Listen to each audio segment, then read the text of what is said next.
and for honoring the legacy of Dr. King, which still needs, unfortunately, the work that he talked about 50 years ago. And I'd like to start off with a quote from Dr. King, which I think is appropriate. "We must all learn to live together as brothers, or we will all perish together as fools." This is the great issue facing us today. No individual can live alone. No nation can live alone. We are tied together. Those words were spoken by Dr. King more than 51 years ago, though they still ring true today.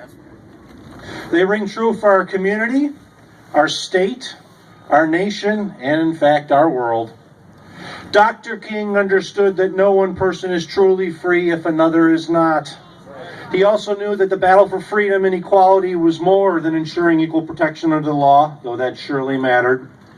Dr. King, Ralph Abernathy, Fannie Lou Hamer, Rosa Parks, and of course, John Lewis, all fought for equality under the law and between the brotherhood of man, because they all knew that racism and bigotry of the heart and mind was just as damaging to a man and woman as it was under the law.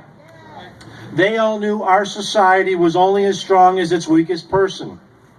They understood if the inequality between the races existed, whether it be for health care, housing, or education, our nation could never live up to the promise of equality guaranteed under the Constitution.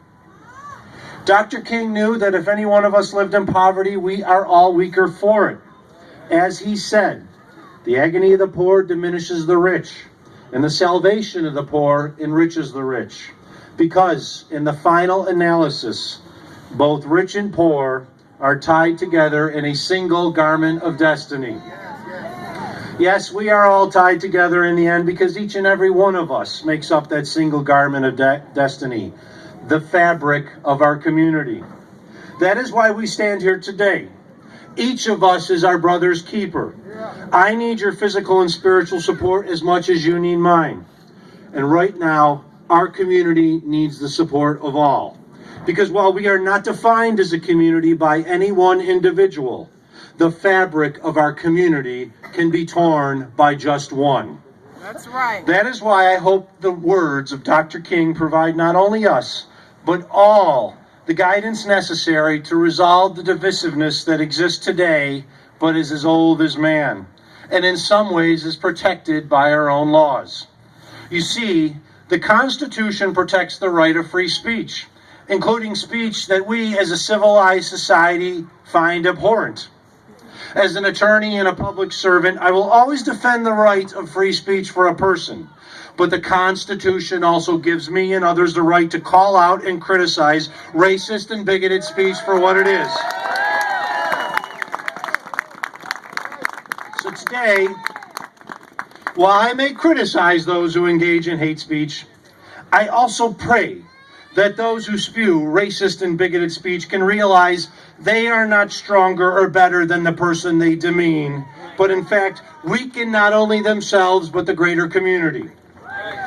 I pray that we, the brothers and sisters of Buffalo, of Erie County, of Western New York, can work together to solve the issues of inequality wherever it may exist, because our community is only as strong as the child who lives in poverty in the Langfield projects as they are in the rural areas of the town of Concord.